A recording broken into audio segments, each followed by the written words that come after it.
तमसो मा ज्योतिर्गमय मृत्योर्मामृतं गमय।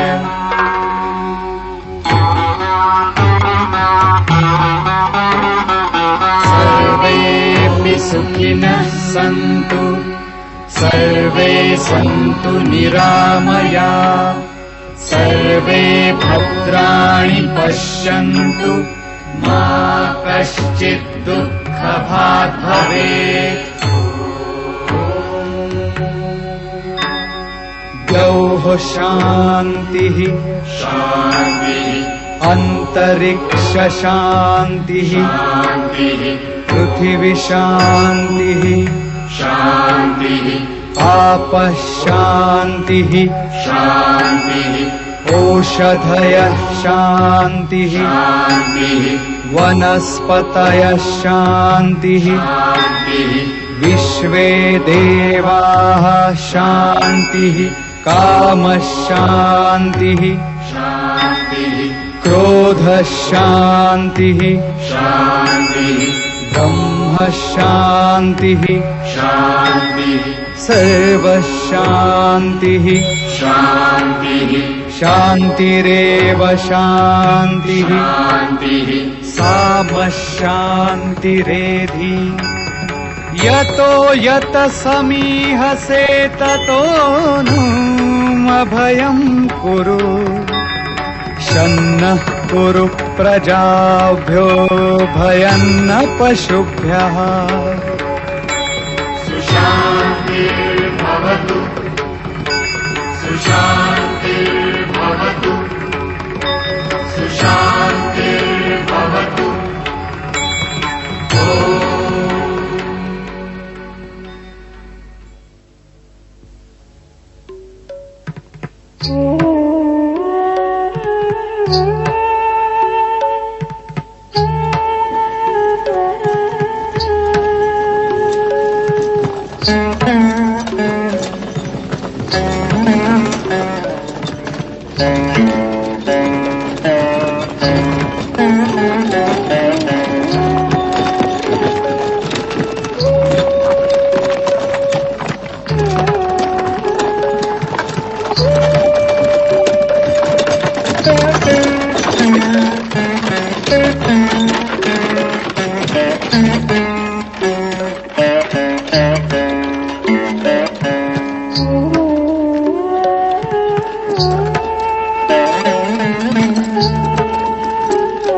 के साथ क्या चोरी करने के लिए आया था?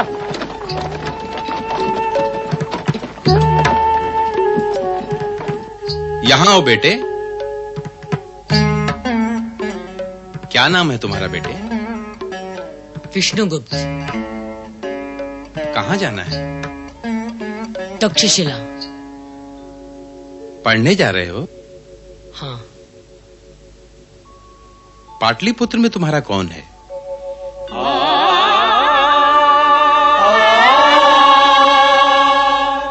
आओ मेरे साथ भूदेव।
तुम्हारी शिक्षा अभी से प्रारंभ होती है विष्णु।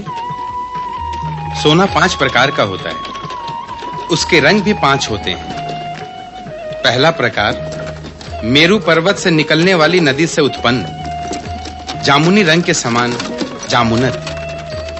दूसरा प्रकार शतकुंभ पर्वत से उत्पन्न मकरज के समान शातकुंभ। तीसरा प्रकार सोने की खान से उत्पन्न हारक।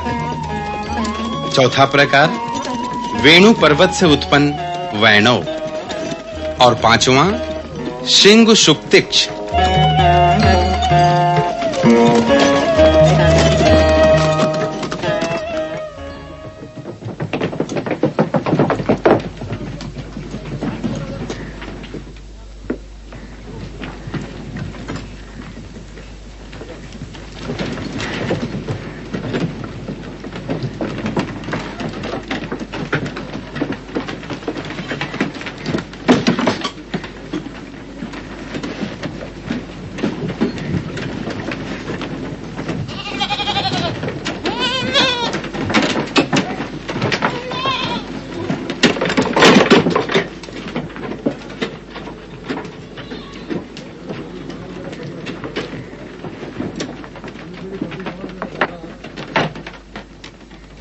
गुरुकुल का मार्ग किसी से भी पूछ लेना, कोई भी बता देगा। प्रणाम धनश्रेष्ठी। शुल्काध्यक्ष आपकी प्रतीक्षा कर रहे हैं।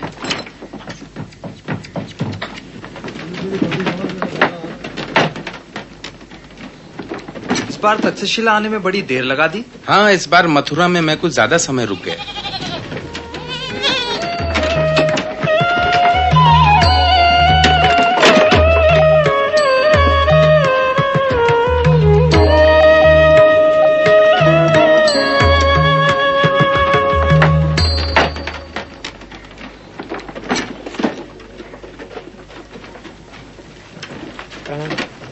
तुम बहुत याद आओगे विष्णु।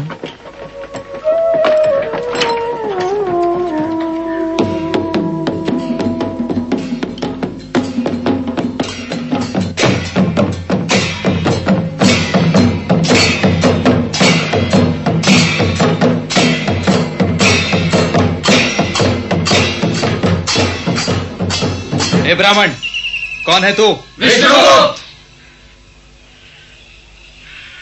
कहां से आए हो? पाटलिपुत्र से।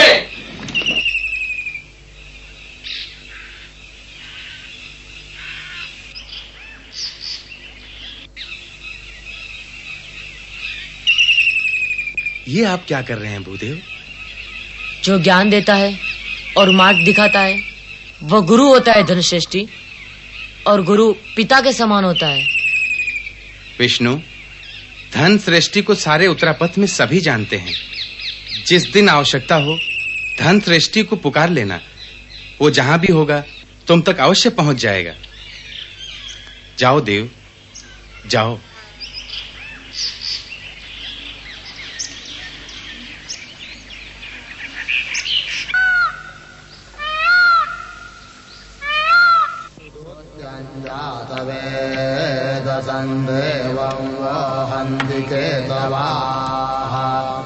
दृशे विश्वाय सूर्यम् अपत्येतायवो यथा नक्षत्रायन्त्यक्तुभिः सूराय विश्वचक्षसे अदृश्रमस्य केतवो विरश्मयो जनाम् अनु भ्राजन्तो अग्नयो यथा।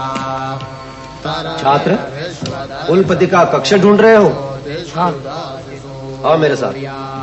विश्वमाभासिरोचनम् प्रत्यं देवानां विशः प्रत्यङ्गुलेशिमानुषान् प्रत्यं विश्वं स्वयंभुषे येना आचार्य प्रणाम।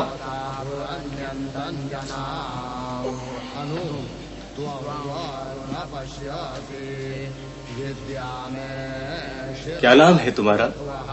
विष्णुगुप्त। कहाँ से आ रहे हो? पाटलिपुत्र से आचार्य। पाटलिपुत्र में तुम्हारे आचार्य कौन थे? मेरे पिता आचार्य चाणक्य और आचार्य अभिनवगुप्त। अपने पिता और अपने आचार्य से किस विषय में ज्ञान प्राप्त कर रहे थे? दंड नीति व अर्थशास्त्र।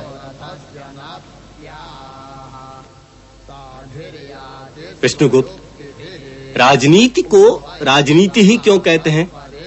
आचार्य, अनुचित मार्ग से उचित मार्ग पर ले जाने की क्रिया ही परमार्थ नीति है।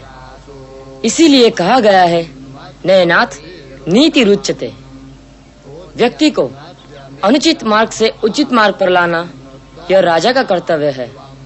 अतः इस नीति का कर्ता राजा होने के कारण ही इसे राजनीति कहते हैं। मंत्री परिषद में मंत्रियों की संख्या के बारे में अर्थशास्त्र के विद्वानों का क्या मत है विष्णुगुप्त? मनु के अनुयायियों के अनुसार मंत्री परिषद में 12 अमात्यों की नियुक्ति की जानी चाहिए। बृहस्पति के अनुयायी 16 मंत्रियों के पक्ष में है। शुक्राचार्य के अनुसार मंत्री परिषद में 20 अमात्यों की संख्या निश्चित की जानी चाहिए। पर मेरे मतानुसार कार्य करने वाले पुरुषों के सामर्थ्य के अनुसार ही उनकी संख्या निश्चित की जानी चाहिए। क्या अपना मत प्रकट कर तुम प्राचीन आचार्य के मतों का खंडन करना चाहते हो? नहीं आचार्य, पर दूसरों के मतों का भी उचित सम्मान करना हमारी परंपरा है। मैं तुम्हारे मत से सहमत हूँ विष्णुगुप्त। आज से तुम गुरुकुल के छात्र हुए।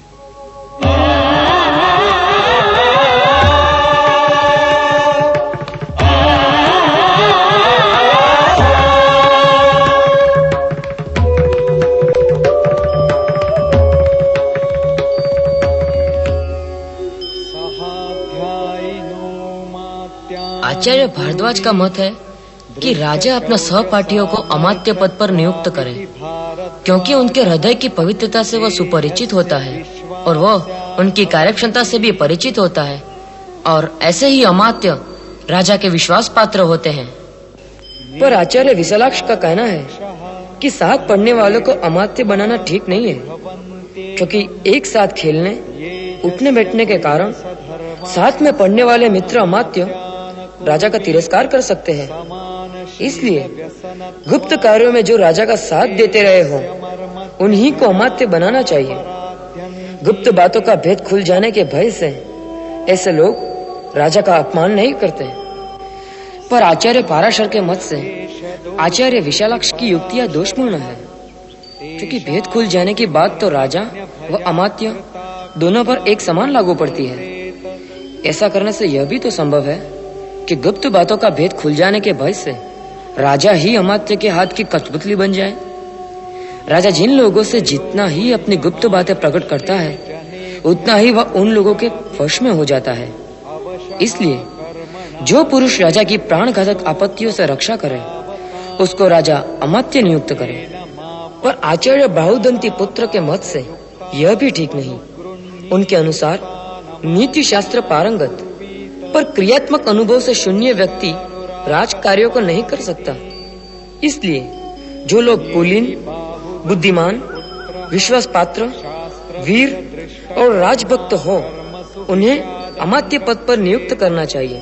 पर आचार्य पिशुना, जिसको भक्ति कहते हैं, उनका कहना है कि प्राणों की चिंता न करके राजा की सहायता करना भक्ति है, सेवा धर्म है और बुद्धि का प्रमाण नहीं, जो अमात्य का सर्वोच्च गुण है। और इसलिए आचार्य पिशुना के अनुसार अमात्य पद पर उसी को नियुक्त करना चाहिए जो विशिष्ट राजकीय कार्यों पर नियुक्त होकर अपने कार्यों को विशेष योग्यता के साथ संपन्न करके दिखा दे। पर आचार्य कौणपदंत उक्त मत को नहीं मानते। उनके अनुसार अमात्य पद जिनको वंश परंपरा से उपलब्ध रहा हो उन्हीं को अमात्य पद पर नियुक्त करना चाहिए। वे संपूर्ण रीति नीति से सुपरिचित होते हैं। ऐसे अमात्य अपनी हानि होने पर भी परंपरागत संबंधों के कारण राजा को नहीं छोड़ते। परंतु आचार्य वातव्याधि आचार्य कौणपदंत के मत से सहमत नहीं है। उनका मत है कि वंश परंपरा से बने अमात्य राजा का सर्वस्व अपने अधीन कर राजा के समान स्वतंत्र वृत्ति वाले हो जाते हैं। इसीलिए नीति कुशल राजा को नए अमात्य की नियुक्ति करनी चाहिए। जो दंडधारी राजा को यम का अवतार समझ कभी उसकी अवहेलना न करे। आपने अमात्य नियुक्ति के संबंध में प्राचीन आचार्यों के मत सुने। अब हम हमारे गुरुकुल के भावी आचार्य विष्णुगुप्त का मत सुनना चाहेंगे।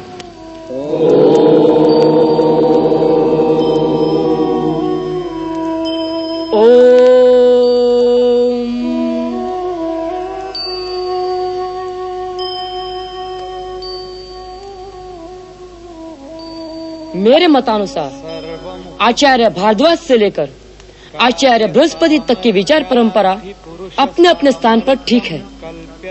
किसी भी पुरुष के सामर्थ्य की स्थिति उसके कार्य की सफलता पर निर्भर है।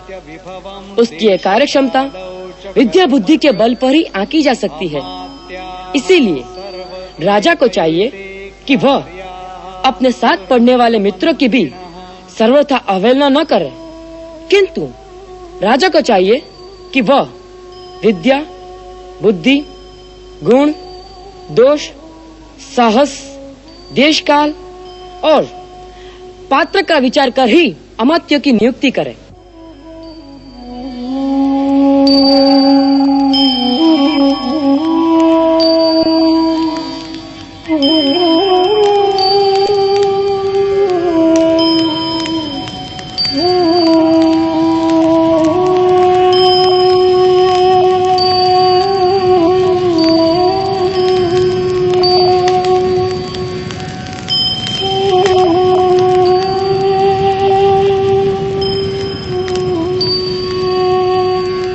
आठ वर्ष पूर्व आप सब एक छात्र के रूप में यहां आए थे और आज 8 वर्ष पश्चात तक्षशिला गुरुकुल के स्नातक होकर आज अपने अपने घर जा रहे हैं।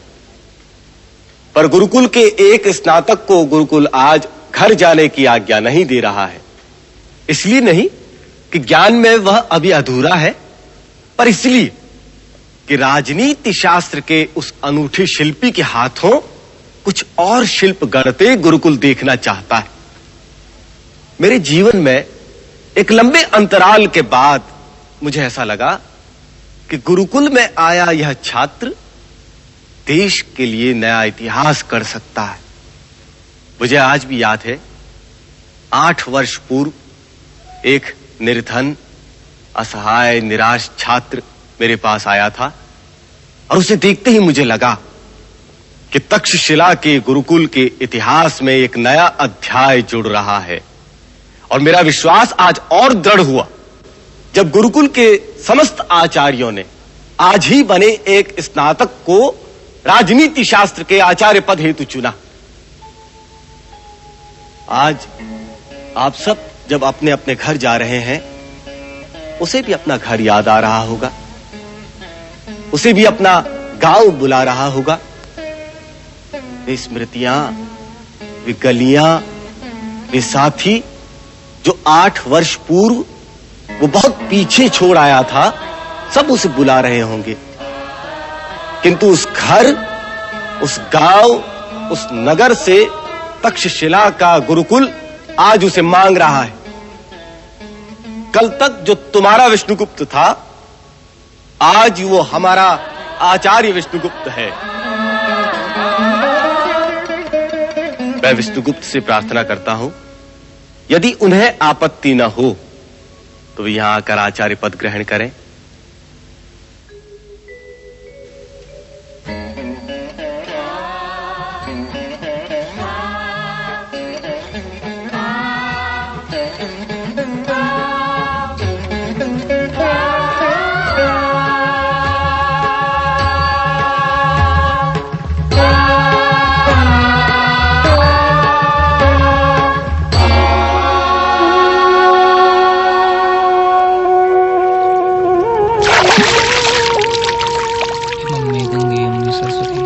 शत्रुदी सोमों सस्ता पुरुषण्य असिग्न्या मरुत प्रदेवी दस्तयार्जिके श्रृणुया शिशो में।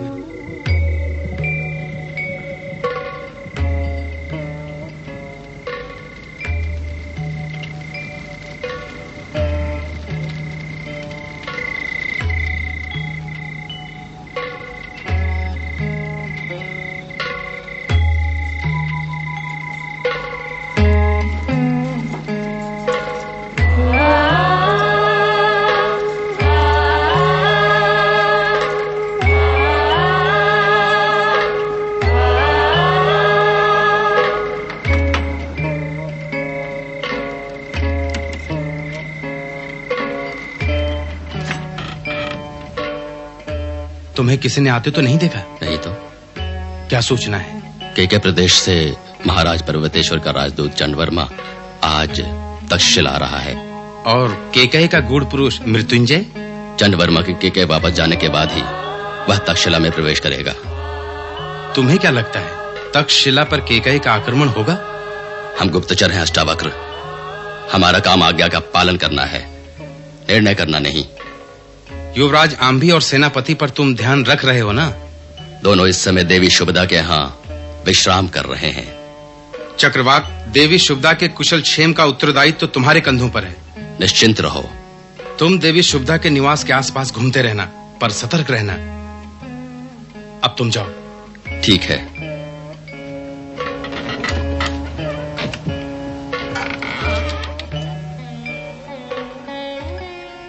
उठिए युवराज,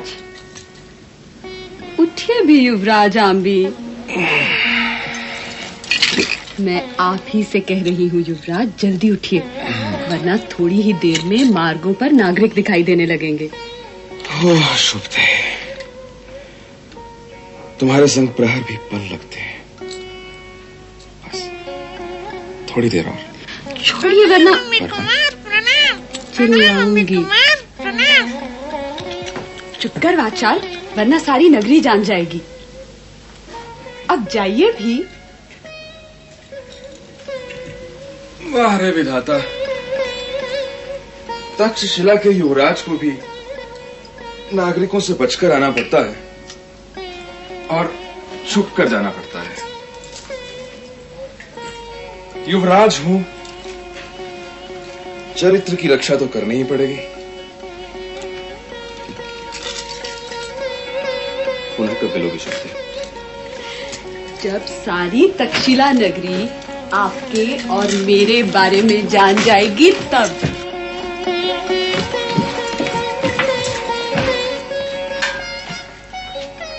ओह शुभ दे।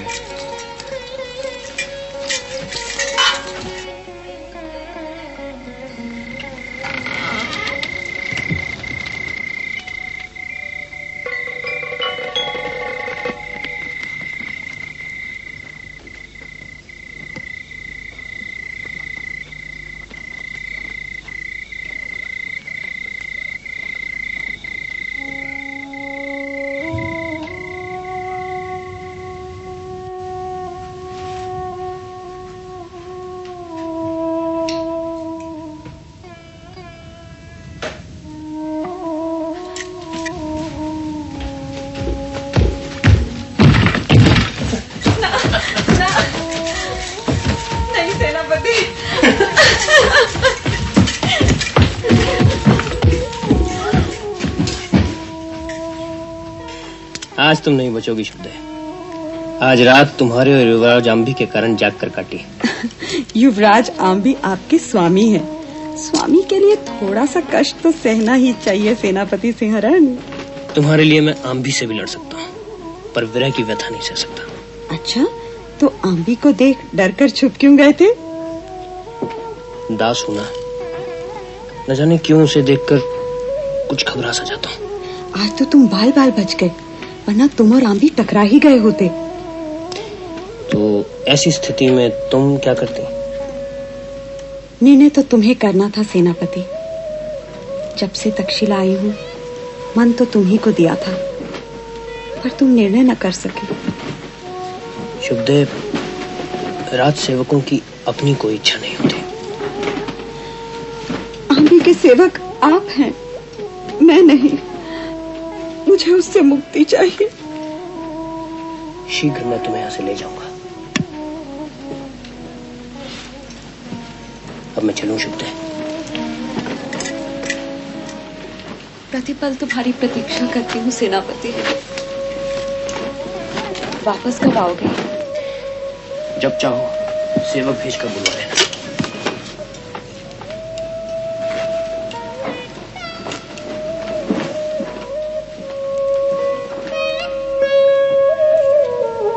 चलता हूँ शुभदेव।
क्या सूचना है चक्रवाक?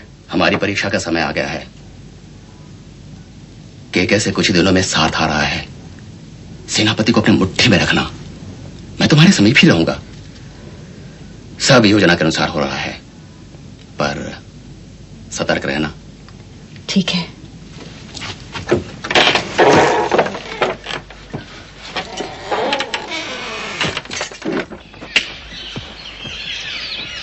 संभालेगा कुमार? चिंता मत करो, आंधी कुमार अपने प्रतिस्पर्धियों को नियंत्रित करना जानता है। क्या बात है श्रीदत्त?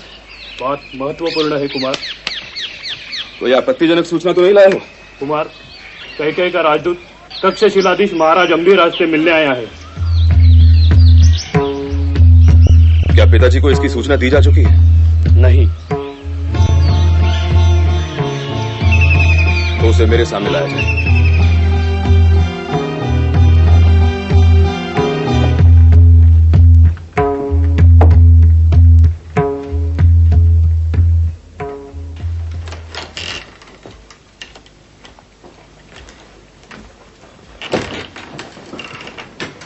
प्रणाम तक्षशिलाधीश। केकई महाराज का दूत चंड वर्मा आपको प्रणाम करता है।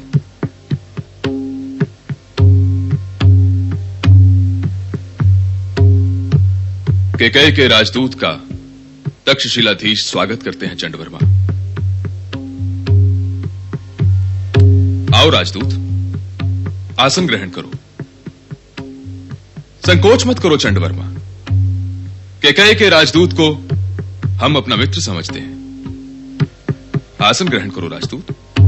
मैं अपने दूत कर्म का निर्वाह करने तक्षशिला आया हूं, आसन ग्रहण करने नहीं। तो इसमें आपत्ति ही क्या है? मैं कैकेयी राज पौरव का संदेश ग्रहण करने के लिए प्रस्तुत हूं। पर मैं आपको संदेश देने में असमर्थ हूं। तो यहां किस लिए आए हो? मैं तक्षशिलाधीश आंभीराज को संदेश देने आया हूं, आंभी कुमार को नहीं। तो क्या एक दूत को भी आंभी कुमार की सत्ता का परिचय देना होगा? केकई तक्षशिला में मात्र आंभीराज की सत्ता को स्वीकार करता है, आंभी कुमार की नहीं। आंभी कुमार उसी सत्ता का उत्तराधिकारी है दूत। मैं आपसे उत्तराधिकारी की चर्चा करने नहीं आया हूं। मैं तक्षशिला नरेश आंभीराज को कैकेयी राज पौरव का संदेश देने आया हूं। अतः आपसे प्रार्थना करता हूं कि आप महाराज आंभी तक पहुंचने के लिए मेरा मार्ग प्रशस्त करें। तुम दुराग्रह कर रहे हो दूत। मेरे पास चीख चीख कर आंभीराज को पुकारने के अतिरिक्त अब कोई मार्ग नहीं रह गया कुमार। तुम जा सकते हो दूत। प्रतिहारी, केकई के दूत को आंभीराज तक पहुंचा दो।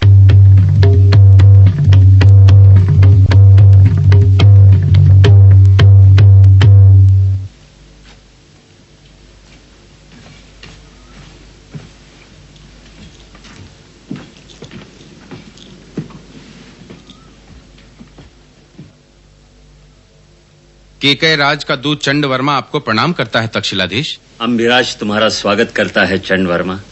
कहो।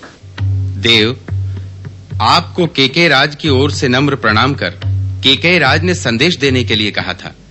महाराज पौरव ने निवेदन किया है कि गांधार भारत का सीमा प्रांत है और हमें गर्व है कि भारत के सीमा प्रांतों की रक्षा का भार आप जैसे सुयोग्य व्यक्तियों के हाथों में है। पर बार-बार तक्षशिला के सैन्य बल द्वारा केकई की सीमाओं पर अकारण ही आक्रमण कर भय व अराजकता का वातावरण फैलाने का प्रयास अवांछनीय है। केकई सीमांत प्रदेशों में शांति चाहता है।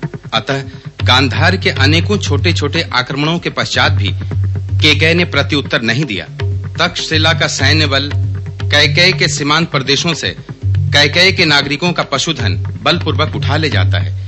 कैकेयी के सीमा पर स्थित आवासों को उद्ध्वस्त कर देता है। गांधार की सीमाओं से विदेशी नागरिकों को अनअधिकृत रूप से कैकेयी में प्रविष्ट कराने का तक्षशिला द्वारा प्रयास किया जाता है। तक्षशिला की सत्ता उन्मुक्त रूप से कैकेयी के सीमा प्रदेशों में अपराधियों को हथियार दे उन्हें कैकेयी के शासन के विरुद्ध उकसाती है। इतना सब होने के पश्चात भी केकई ने गांधार से सौजन्यपूर्ण व्यवहार बनाए रखा। पर अब ऐसा प्रतीत होता है कि सीमा प्रदेशों में शांति बनाए रखने के हमारे हर प्रयास को केकई की कायरता समझा जा रहा है। तो केकई हर आक्रमण का प्रत्युत्तर देने में समर्थ है। यदि भविष्य में केकई की सीमाओं का तक्षशिला द्वारा अतिक्रमण करने का प्रयास किया गया अथवा सीमांत प्रदेशों में तक्षशिला शासन द्वारा अशांति फैलाने का प्रयास किया गया तो गांधार को इसके गंभीर परिणाम भुगतने होंगे। केकय राज पौरों से कहना कि मैं अपने कर्तव्यों का निर्वहन ठीक ढंग से नहीं कर पाया हूं, इसलिए मैं इन सारी घटनाओं से अनभिज्ञ हूं। शिथिल अवश्य हुआ पर असमर्थ नहीं। मैं केकय राज की स्थिति को अच्छी तरह समझ सकता हूं, अतः उनसे कहना कि मैं शांति बनाए रखने का पूरा प्रयास करूंगा। इस बात की वो चिंता न करें।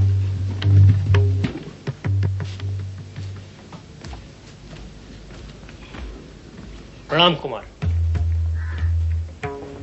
केकय का दूत आया था सेनापति। मुझे सूचना मिली देव। तो केकय को प्रत्युत्तर दे आओ सेनापति।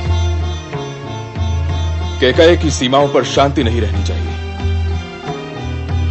केकय प्रदेश की सीमाओं पर मैं हाहाकार सुनना चाहता हूं सरदार। देव, मंत्री सुषेण ने सीमा पर किसी भी प्रकार का उत्पात मचाने से मना किया है। तो क्या तक्षशिला के युवराज को मंत्री सुषेण की आज्ञा माननी पड़ेगी? प्रणाम युवराज। आइए मंत्रीवर, आप ही की प्रतीक्षा कर रहा था। आपकी ओर से सूचना पाते ही मैं दौड़ा आया। सब कुशल तो है युवराज? मंत्रीवर, सेनापति सेरन केकय की सीमाओं पर उत्पात मचाने के लिए आपकी आज्ञा चाहते हैं। उन्हें आज्ञा दीजिए। पर किस आधार पर हम केकय की सीमा पर उत्पात करें? वितस्ता के जल के बंटवारे को लेकर। वितस्ता के जल को लेकर हमारा उनसे कोई विवाद नहीं है। पर हमें विवाद करना है। मैं केकय की सीमाओं पर शांति नहीं देख सकता मंत्रीवर।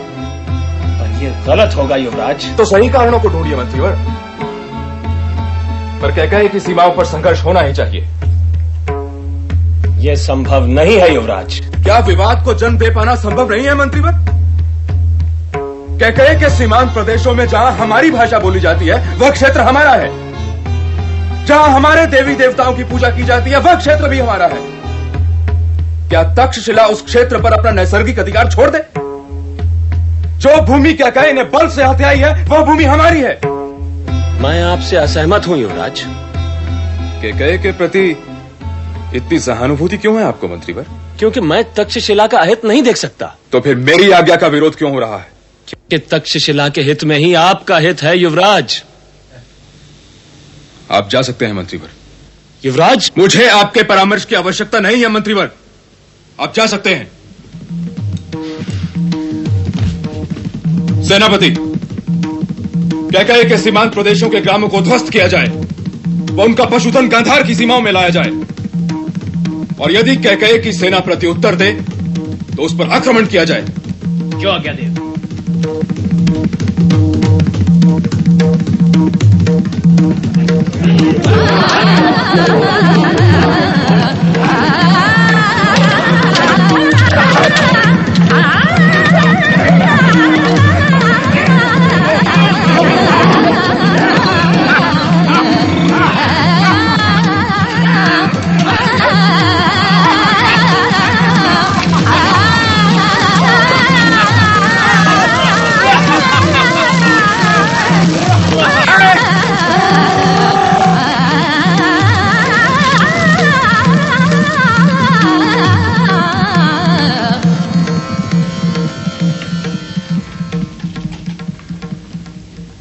आपने मुझे बुलाया पिताजी?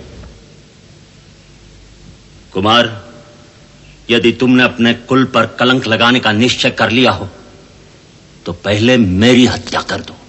पर्वतेश्वर का दूत शायद आपको उकसा गया है पिताजी। अपने दोषों को छुपाने के लिए दूसरों पर आरोप मत लगाओ कुमार।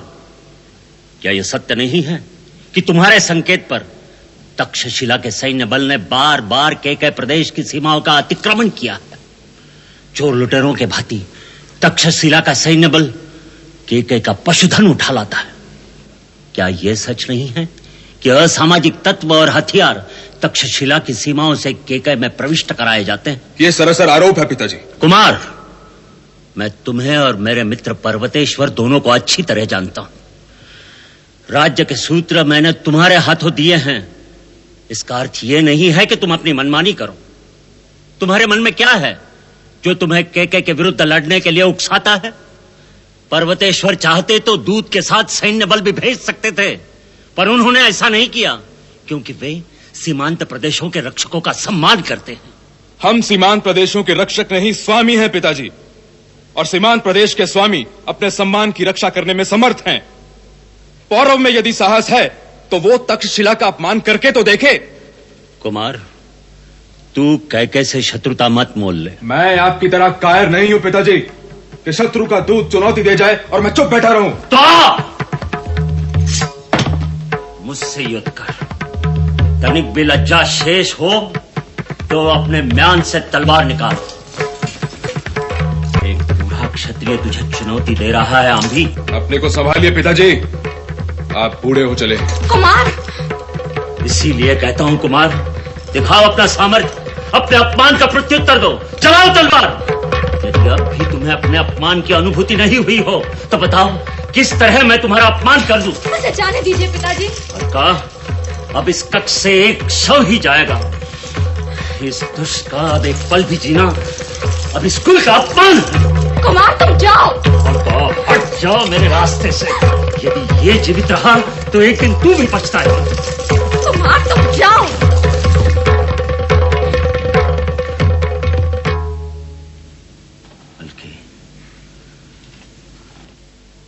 यदि आप नहीं रुके तो आज इस कक्ष से एक शव जरूर जाएगा पिताजी।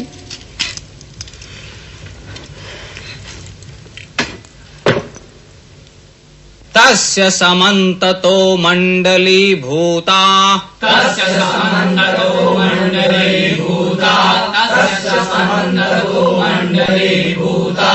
भूम्यनन्तरा अरिप्रकृतिः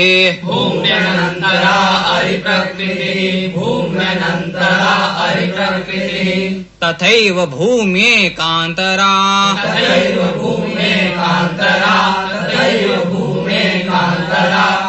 मित्र प्रकृतिः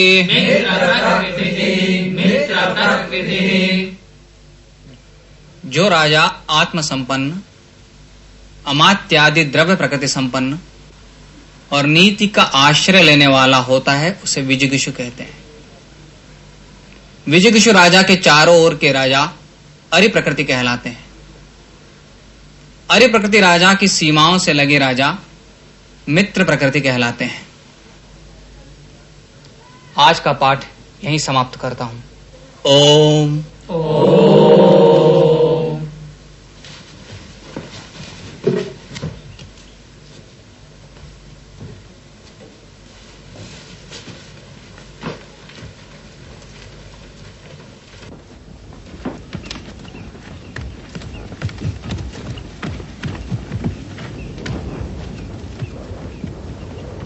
विजिगीषु राजा के चारों ओर के राजा अरि प्रकृति कहलाते हैं, अर्थात अभिसार व के गांधार के स्वाभाविक शत्रु हुए।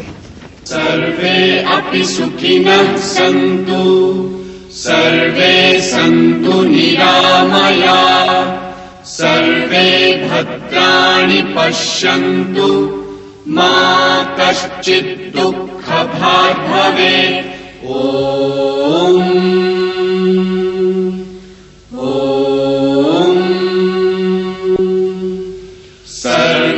अपि सुखिनः सन्तु, सर्वे सन्तु निरामया, सर्वे भद्राणि पश्यन्तु, मा कश्चित् दुःखभाग् भवेत्।